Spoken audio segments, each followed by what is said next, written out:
if you haven't heard about Anchor, it's the easiest way to make a podcast. Let me tell you about it. It's free, which is amazing. And there are these really cool creation tools that allow you to record and edit your podcast right from your phone or your computer. Anchor will even distribute your podcast for you, so it's easy to be heard on Spotify, Apple Podcasts, anywhere you get podcasts. And you get to make money with no minimum listenership, which is really cool. It's everything you need to make a podcast all in one place. Download the free Anchor app or go to anchor.fm to get started right away. Yoga teachers, mindfulness leaders, and energy workers, are you ready to stop side hustling and start making an income doing what you love? Welcome to the Marketing Off the Mat podcast. Each week, your host, Jessica Cross, dives into conversations with successful creatives in wellness, business, marketing, and more to uncover practical methods to take your business from A to B and have some fun along the way. Grab some tea and pull up a seat. Let's dive into this episode.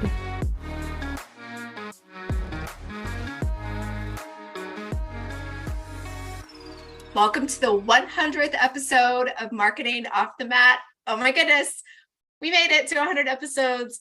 I had no idea when I started this podcast that it was going to be so incredible and to support me in supporting you in so many ways. I look forward to these conversations. I look forward to sharing with you, to meeting you, to hearing from you in the DMs, to reading your reviews. It has been such an honor and a pleasure to connect with you in this way. I hope that this continues to support you, and I cannot wait to see what we continue to create together, because this definitely is a co-creation. So I just want to say thank you from the bottom of my heart for listening and for continuing to teach and fill yourself up so you can continue to teach for a really, really long time. Thank you so much. So today, in honor of the 100th episode, we have a special little compilation to share with you. I'm sharing from a few of our top episodes, some of my favorites, some of the fan favorites as well, and some that I feel that have very actionable support that you can listen in this short, condensed episode to celebrate today and get something from it. Maybe re-listen to an episode that you've heard before, or perhaps learn about an episode that you didn't know about and get some wisdom from the guest today. So definitely hang in towards the end of the episode, because I am going to talk a little bit about how we're celebrating the 100th episode. And you'll definitely want to head over to my Instagram today at jessicacross.co, because I'll be sharing a little more detail over there on how to celebrate, how to get a little something for you, and how to share Marketing Off of the Mat with your teacher friends, with your friends that are in the industry who could use a little bolster of support. And so without further ado, we're going to share our first clip from an episode with my friend Nicole DeAndrea. And we talk about in this episode on how to build a profitable yoga studio. And Nicole is incredible. She shares, from her wisdom and as a yoga studio owner, as well as a yoga business consultant. And we just jam in this episode. It's super fun. So here's just a quick little clip, and let's take a listen to that now. I read a statistic recently that the pandemic technologically pushed us forward 10 years as far as like how we do business. And that goes to the yoga industry as well. So, what I don't know about you, and you were probably so buried in your like helping your clients and in your studio, but I took classes from literally everybody. Yeah. Like it opened everything up. And so that, as you were saying, it is fierce. And that is not going to help your quote unquote unbranded yoga class. Not at all. Yeah. Not at all. And, I had a few people come to me and say, this is so exciting. I'm going to attract clients from all over the world. I'm like, cool. Not with general yoga for everybody. I always cringe when I see that on a website. Yoga for everybody. It's yoga for nobody. It's yoga for nobody. That's right. I still get some pushback when I talk to people about this, but I so believe in it. That's true. And I think all of those marketing messages come from a good place. It's like, we want everybody to feel welcome in our studio. But when we're marketing to everybody, as we were saying, we don't market to anybody really.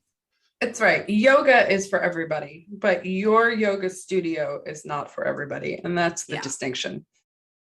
Thank you so much, Nicole. That was incredible wisdom. I'm just so thrilled that we met on the interwebs and that you got to be on the show to share all of your incredible tips in building a yoga business. It's so practical and you're just incredible. So definitely go check out her episode. She is on episode number 76, How to Build a Profitable Yoga Studio with Nicole D'Andrea.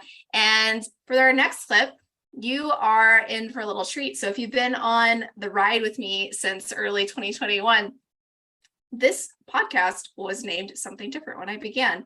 And I love that story because I didn't let not having the perfect name stop me from starting this podcast. I picked something, I went with it, and it used to be called Third Eye on the Prize. I don't know that really told the story of this podcast. And so that's why it changed to Marketing Off the Mat in late 2021. But before we changed the name, I had my incredible friend, Maureen Sijic, on, and we talked about how failure is not fatal. And I want to share a little bit of her wisdom. Maureen is incredible. She's a life coach.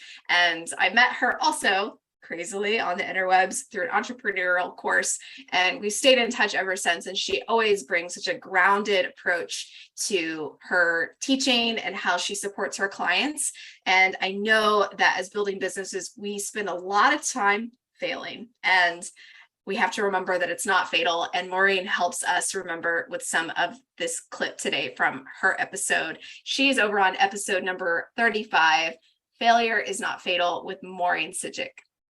I learned so much about your experience and everything that just brought you to this moment and how you have been prepared for this coaching work that you're doing now and all this life experience that you needed to be a part of your repertoire, basically, so you could serve your clients. And that's so powerful. And, you know, not only the actual nuts and bolts skills of marketing, but the multiple businesses that you've owned and been partner in, and taking those through a pandemic and coming out the other side with so much more knowledge and clarity. And, you know, things are still tough, I can imagine. But, you know, you're getting through, you're traversing this incredibly tough path and coming out on the other side with so much more in order to give to your people, which is incredible. And I think, you know, you're not able to do that as a human being, as a business owner, as an entrepreneur, if you haven't failed, right? Failure is not fatal. It's not fatal.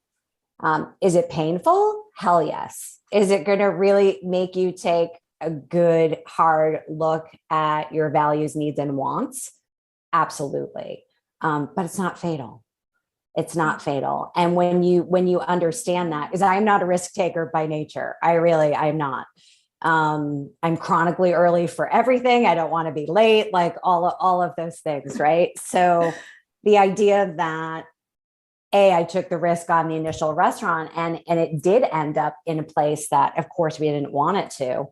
And we did have to go through that pain. But then looking where we ended up now in the face of a pandemic, we would have that failure just would have been delayed by 5 years and it wouldn't have been on our own terms. So it really, and sometimes it could take a good amount of time before that hindsight really comes into a good 2020 focus. But I mean, it is there when you can get out of your own way, to see that. Thanks, Maureen, for being on the show. I'm just so glad that we got to spend that time. And I love that episode so much. It still supports me. And I know that it's still supporting the listeners. So thank you again for your time. Again, that was episode number 35, Failure is Not Fatal, with life coach Maureen Sijic. Thank you again. And coming up next, I have an episode from me, a solo episode, all about boundaries. Now, as business owners, as women business owners, as yoga teachers, we are often reminded of our own boundaries, how we may not be respecting them, and what happens when other people cross them and we don't give them a heads up about it. So this episode number 68 is Leaky Boundaries Are Costing You Money. And I would love for you to take a quick listen to this short clip from episode number 68 with me. leaky boundaries are costing you money. Boundaries are basically like showing someone where the door is. It's really the kindest thing that we can do for ourselves and our businesses. So with that background, you might not be all that surprised what it looks like to not have boundaries in our businesses or not enforce them. So if you don't have or you're not enforcing boundaries in your business, it can look like your energy is suffering. You feel resentment or frustration towards those who are breaking your boundaries. And maybe they don't even know those boundaries exist, by the way, if you've not shown them where that door is. Maybe you're feeling like you're not serving as well as you could. It can even affect your sleep, your health, and even other parts of your life can feel this impact from you not having or enforcing boundaries. So let's get down to it. How does not having or enforcing boundaries in our businesses actually cost us money? Okay. So when your energy is lacking from these leaky boundaries or these leaky guardrails that we have, we don't show up and serve in the full way that that we're capable of. So we start to cut corners or maybe we start running late, or we forget appointments or clients. We start to miss things that normally under normal circumstances are no-brainers for us. These little things, these little missed commitments, little missed details that we're typically bringing into our client settings might start to be felt, and it could add up into our clients not rebooking with us. This leaky boundary can also seep into our marketing. And it might put the brakes on our marketing altogether. When you're feeling drained and you start to look at things that you have on your list, and you're like, okay, what's the absolute minimum that I can get by with today? Marketing might be kind of low on the list. So the bad thing about that is when we're not marketing, we're not sharing our message. We're not serving the people that are in our sphere, and we're not creating clients for down the road. You might end up saying yes to things that you might normally not when you're not respecting your boundaries, because you want to be a people pleaser, because you feel like you should say yes, you feel obligated in some way. So when you show up to that thing that you said yes to that you really didn't want to, you might not shine as brightly or do quote unquote as good a job as you normally would. And that could be felt for future opportunities, or, in the clients that you meet, the students that you teach. Who knows what the ripple effect could be from that. Okay, so you definitely head back and listen to episode 68. Leaky boundaries are costing you money for the rest of those gems. And I say it in this episode, and I'll say it here too. This is something that I'm always working with, and it's always a good reminder. So if you're dealing with or working through some boundary issues, this is a really great episode, short and sweet. I hope that it supported you today. And that brings us to our next episode, quick clip from Retreats in Pandemic Times with Erin Weimer. This is such a good episode as we listen to someone who helps individuals build their retreat business. And if you're not sure where to start with retreats, especially in the times that we live in, this is a really, really great episode to dive into. So let's take a quick clip and listen of episode number 58, Retreats in Pandemic Times with Erin Weimer. What would it be a few tips that you have for us, Erin, in kind of getting started in retreat planning? I would first figure out if you want to do an international retreat or a local retreat. My husband and I were just on a walk, and we were talking about how local retreats, while they're more accessible, there's really not a lot of money to be made in a local retreat, which not everyone is looking to make money from their retreats. I am, and I know a lot of people are, but if you do a local retreat, you got to think it's already like $200 or $300 a night. So a 3-day weekend is like $900 right now, right there. So if you were to add on extra for your fee to make money off of, you're paying almost as much as you would for an international retreat. So I would figure out what you want to do. Obviously, a local retreat is people feel more comfortable being closer to home. And it might just feel safer in general if they don't feel like they have a lot of support. But I'd say figure out local or international. Also, what kind of theme do you want for your retreat? Like, what's the vibe? What's the intention for the week? What are you going to be talking about for the week? Because that's going to really guide the week energetically and shape and mold everyone's experience. And another thing I would keep in mind, which a lot of people don't think about, is considering gift bags for your participants when you get there. It's a really nice touch to give people a bag of goodies when they get there. So it might be something like, so for our last retreat in Costa Rica, we got some doTERRA oils that we made with someone. And we had those in there. We got, when we went to Costa Rica, we got some Palo Santo that was local. We got some local hot sauce. And what else? Something else. Oh, we had malas made by my husband's dad, who's a jeweler. So, and everyone was like, this is so nice to just like walk in and you get gifts. So that's something that can be a really nice touch as well. Thanks, Erin. That was such an incredible episode. I'm glad we get to talk about retreats. It's one of my favorite subjects to talk about. So go check out the rest of her episode and learn more about retreat planning, how she can help you, and specifically making retreat plans in pandemic times. So it's such a great thing to keep in mind. And we have so many incredible humans that have lent their time to this podcast. And I would love for you to listen to this next clip from my friend, Rachel Scott. This is episode 82, how to create courses and how to make it easy. Course creation made easy with Rachel Scott. Such a good episode. Lots of actionable tips that you can take a listen to and get started right away. So without further ado, let's listen to this clip.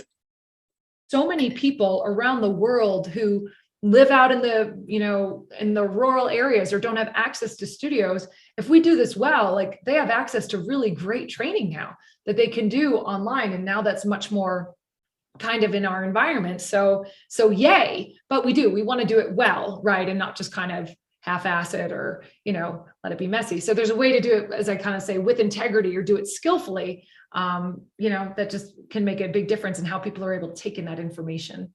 Yeah, it's so good. I mean, I'm sure too, and I don't know, maybe you know this stat, I don't know what it is, but I know a lot of people love to purchase courses and they dive in and they think they're like, oh, this is going to be so great. And then once they kind of see how it's outlined, they either can't keep up or, it's not easily digested and they just kind of quit. And I think as teachers, of course, we see courses as a way to supplement our income, but the end of the day, we want people to have this knowledge so it can transform their life in some sort of way. So it's not transforming if they're not finishing it.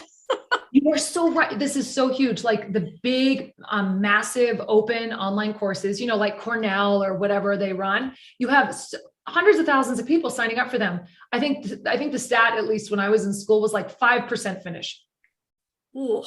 Yeah, because the courses are designed for you to be in school and you have to take it.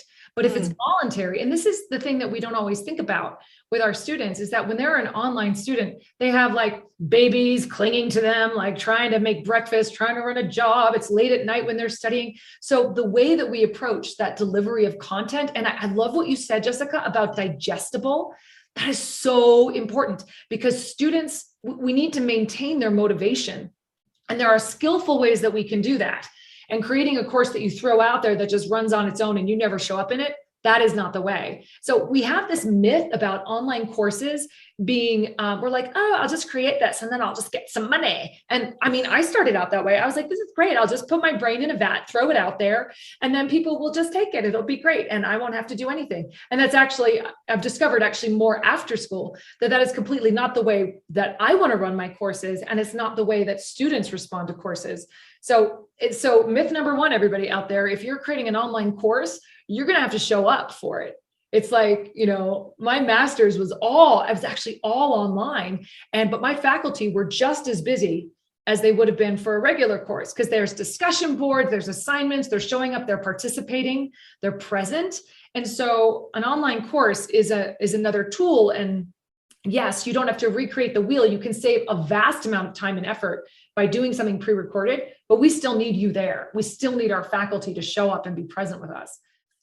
Thanks, Rachel, for being on the show. I so enjoyed that. It was great getting to re-listen to that episode. I have learned so much from you, and I'm so grateful. And I know that everybody's listening did as well. So definitely go check out the rest of that episode to make your course creation process so much easier with Rachel. And that wraps up our episode. I'm just so grateful for you being here for 100 episodes. And because we, of course, have to celebrate making it to 100 episodes here on Marketing Off the Bat, I'm doing a little giveaway over on my Instagram. Really simple. I am giving every person who takes the time to write a short review over on Apple Podcast a $10 Starbucks gift card. So basically, I'm buying your coffee today, and this will run up until next week. So this will run for a full week. If you're wanting to get in on the giveaway, definitely go check it out. Check out my Instagram. It's at jessicacross.co for all the details. And so check out my podcast on Apple Podcast. Go over there, write a review sometime between now and November the 15th. Send me a screenshot over in my DMs, or you can send me an email, whatever is easier for you.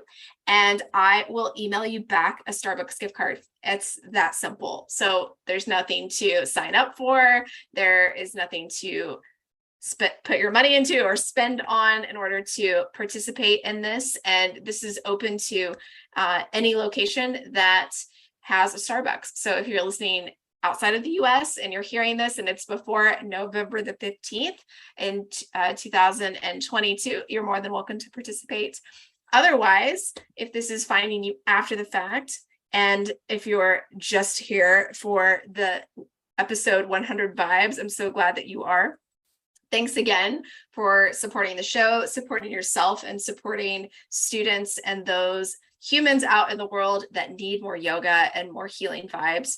And because you're supporting yourself with this podcast and all of these incredible guests that we've had on here and their services, you will be able to continue to show up in a full and clear, true supported way. So I'm just so grateful for you. And we have so much exciting stuff planned for the next 100 episodes. So I hope you'll stay tuned. Thanks again, and we'll catch you on the next episode. Keep showing up. Thanks for listening to the Marketing Off the Mat podcast, and give yourself some gratitude for taking action in your wellness business journey. Please share this episode with someone you know who could use a fresh dose of inspiration. And we'd be thrilled if you would rate, review, and subscribe to Marketing Off the Mat on Spotify, Apple Podcasts, or wherever you get your podcasts. Want to share an idea with Jessica? DM her at jessicacross.co on Instagram to continue the conversation, or find out how she can help you take the next right step in your business. Until next time, stay inspired and keep showing up.